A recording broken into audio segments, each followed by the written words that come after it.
सच्चिदानन्दरूपाय विश्वोत्पत्त्यादिहेतवे तापत्रय विनाशाय श्रीकृष्णाय वयं नुमः। भगवान परात्पर परब्रह्म परमात्मा परिपूर्णतम चराचर जगत के नायक संपूर्ण ब्रह्मांड के स्वामी भगवान सच्चिदानंद श्री कृष्ण को हम सभी बारंबार प्रणाम करते हैं। कैसे हैं प्रभु? वो सत्य रूप हैं, वो चित्त रूप हैं, वही आनंद रूप है जो जगत की उत्पत्ति, स्थिति और संहार के हेतु हैं,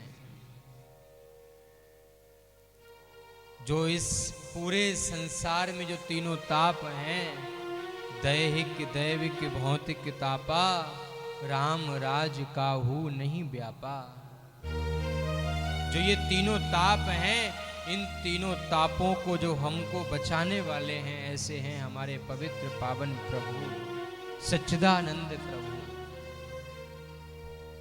दैहिक ताप क्या है? भगवान गोस्वामी तुलसीदास जी कहते हैं कि इस पूरे संसार में प्रत्येक व्यक्ति को दैहिक ताप लगा हुआ है। ऐसा कोई व्यक्ति नहीं है जिसको दैहिक ताप ना हो।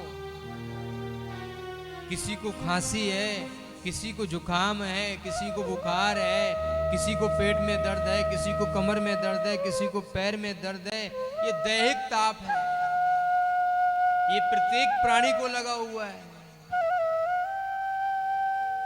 दैहिक और दैविक ताप क्या है? जो दैवीय आपदा से हमें प्राप्त होते हैं ताप। कौन से ताप? जैसे कि आप मानो कि आप रात में अपने खेत पे गए थे और खेत में आपने देखा बड़ा सुंदर गेहूं है। घर में आकर के आपने चर्चा करी कि इस बार गेहूं बहुत सुंदर हुआ है, बहुत गेहूं निकलेगा। और रात में इंद्र देवता इतने प्रसन्न हुए, ऐसी जोरदार बारिश करी, उसमें मोटे मोटे ओले बरसाए। भैया ये दैविक ताप है, इसमें हमारा कोई बस नहीं चलता है। और फिर गोस्वामी जी कहते हैं भौतिक ताप क्या है? तो कह रहे हैं भौतिक ताप वो है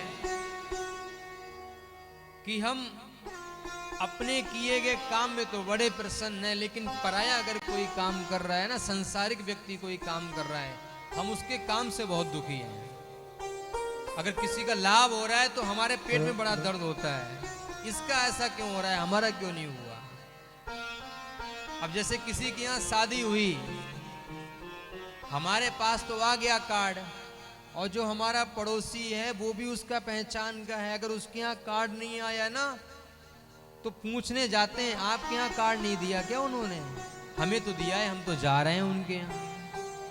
तो ये है भौतिक ताप, ये भी लगा हुआ है प्रत्येक प्राणी के पास। दैहिक ताप भी लगा हुआ है, दैविक ताप भी लगा हुआ है, भौतिक ताप भी लगा हुआ है। लेकिन भगवान व्यास कहते हैं कलयुग में ये तीनों ताप हैं, इन तीनों तापों से बचने के लिए बस एक ही सिद्धांत है, एक ही उपाय है, एक ही सरल साधन है, वो है भगवान की कथा। और भगवान सच्चिदानंद स्वरूप भगवान कृष्ण के चरणों में अगर प्रीति हो जाए तो व्यक्ति इन तीनों तापों से सहज ही मुक्ति प्राप्त कर लेता है।